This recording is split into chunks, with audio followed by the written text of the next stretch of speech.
So let's talk about velocity and acceleration and their relationships to speed. So average velocity is change. So that's a delta. It's a Greek symbol. It means change. It's change in position, aka displacement,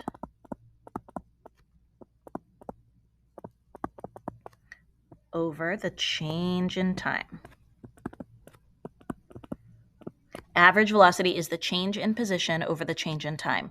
So that's why when you're looking at a position graph, it's the slope, right? That's why if you have a position graph, okay, so if this is position, I'm just doing like a quick sketch. So let's say this was your position graph. Average velocity over the interval would just be the average slope. You would just find the slope because, again, it's change in position, delta y, over change in time, delta t. So that ends up being why we have that relationship with position and velocity. It's just that idea of slope being change in y over change in x, and average velocity is change in position over change in time. Average velocity is not total distance over time or ending position over time. So this is a very common thing is students will take just the last point. They'll take just the last point and they will find, so let's say the last point was at like, okay, at t equals 5, the position was 8. And then they'll say the average velocity was 8 over 5. But if your first point was at t equals 0 and your position was 1, then your slope between those 2 points, or your change in position over change in time, is not 8 over 5, it's actually 7 over 5. So it is not just the ending position that matters here, it is the first and the last position. So displacement always takes into account your beginning position and your end position over whatever interval. So just make sure you're not just taking 1 point, it's got to be the change in position over the change in time, not just whatever, the y over x at 1 point. It's change in y over change in x that gives us slope. Acceleration is the slope of velocity. It's the rate of change of velocity.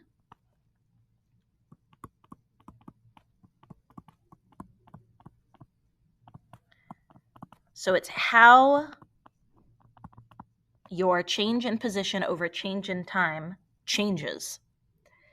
So if your velocity is constantly, 5 feet per second, and then there's a jump up to now going 6 feet per second, your acceleration is positive because you've gone from a velocity of 5 to a velocity of 6. Now, in the real world, we'll typically say the car is accelerating, but I'm not even going to write it down. I do not ever want you to use the word accelerating. It's always acceleration is positive or acceleration is negative. That's all you can describe. Acceleration is positive or acceleration is negative. Don't ever say the word accelerating, okay? All right, when velocity is increasing, so that would mean the slope or the rate of change of velocity is positive. So if velocity is increasing, then the acceleration is positive. When velocity is decreasing, so let's say your velocity goes from 6 feet per second to 5 feet per second to 4 feet per second, that would be a negative acceleration.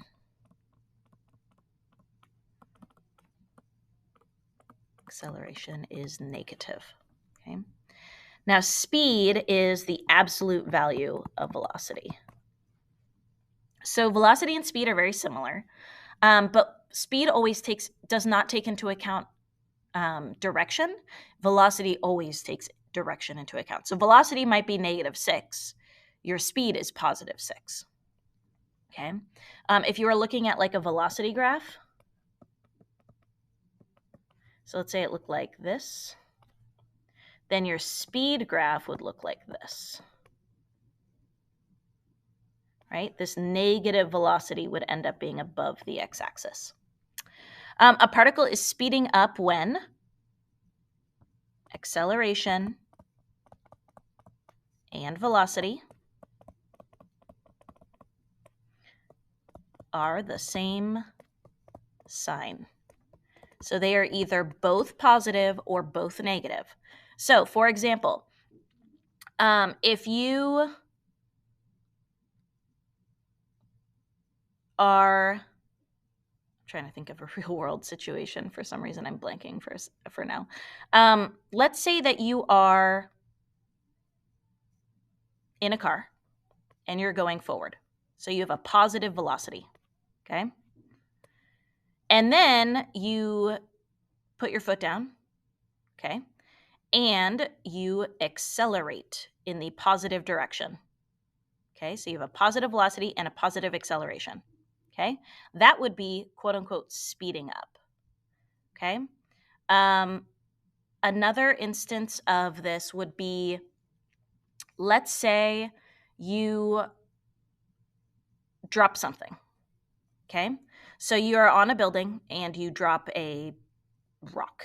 Okay, not safe, don't do that, but let's just say you did. So that's a downward velocity. So that's a negative velocity because the rock is falling. It also will have a negative acceleration because of gravity. So the rock is going to speed up. It's going to go faster and faster and faster until it hits the ground. Again, because it has a negative direction. So remember, positive and negative velocity is just direction. So I have a negative direction and I have a negative acceleration because of gravity. Okay, gravity is always going to be a negative acceleration. Okay, when we throw something in the air, it doesn't go off into space. It comes back down to Earth because of gravity. So gravity is a negative force. It's a negative acceleration. So if you have a negative velocity and a negative acceleration, the particle or whatever it is, the object, is going to speed up. Now, a particle is slowing down when acceleration and velocity have opposite signs.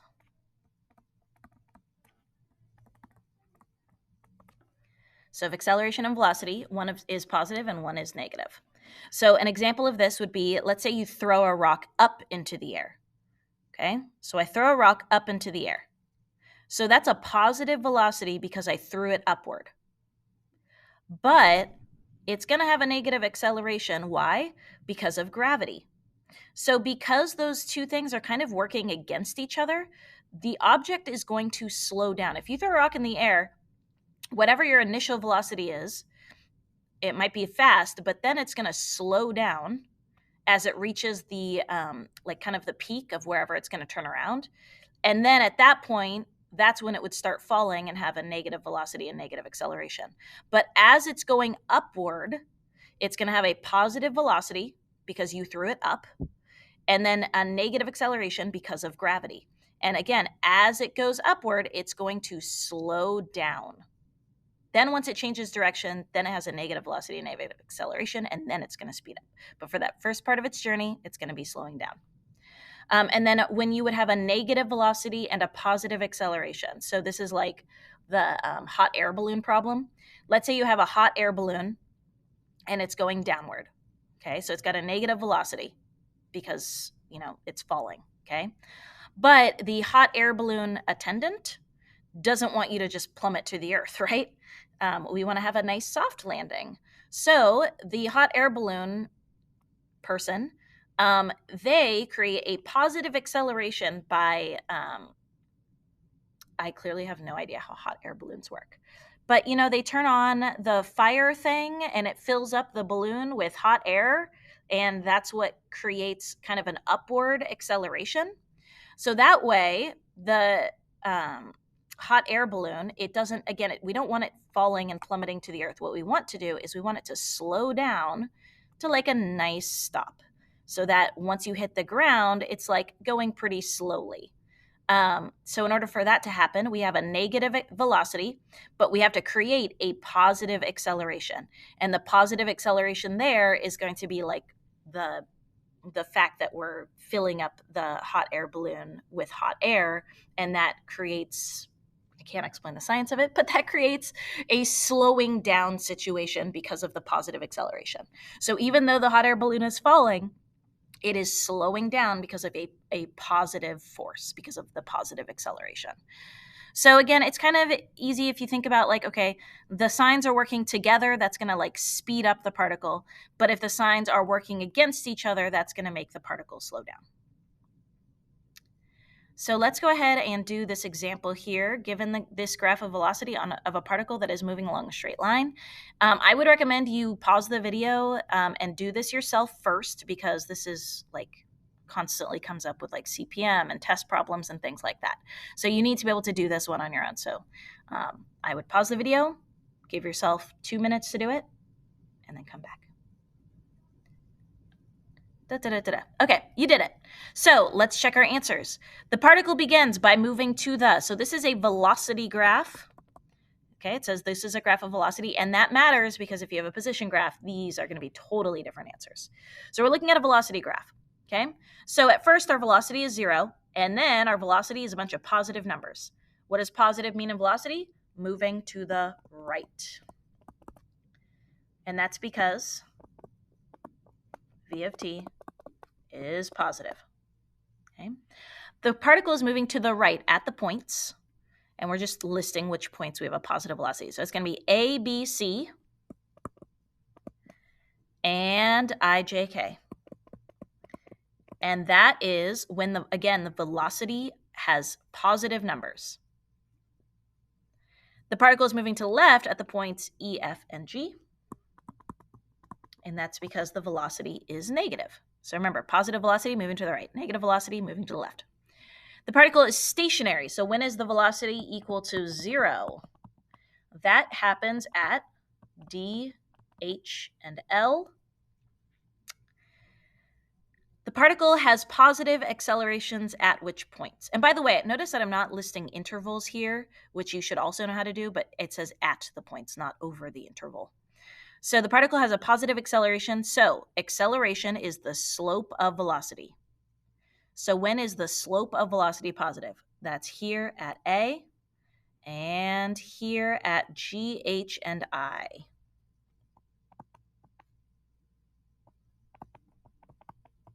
I don't know why I added a comma in there, but it's fine. The particle has negative acceleration. So acceleration, again, is the slope of velocity. So when is our slope negative?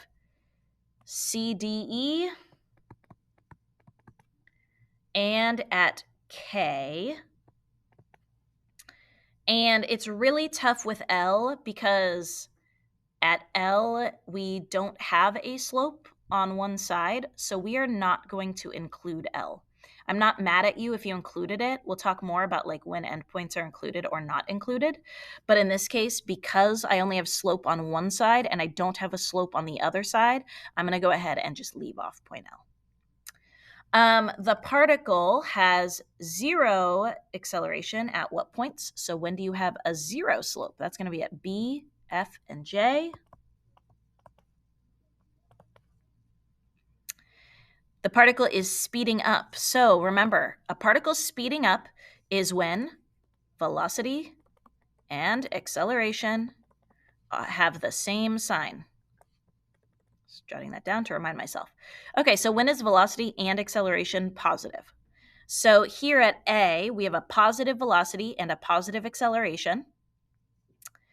And at I have a positive velocity and a positive acceleration. But it could also be a negative velocity and a negative acceleration. At E, we have a negative velocity because it's below the x-axis, and we have a negative acceleration because velocity is decreasing.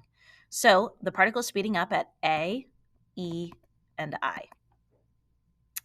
And then when is the particle slowing down? So that's when velocity and acceleration are opposite signs. So when is my velocity positive and my acceleration negative?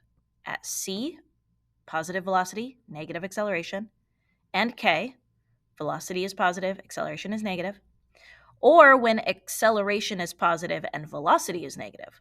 So that's at G. I have a negative velocity and a positive acceleration. So C, G, and K.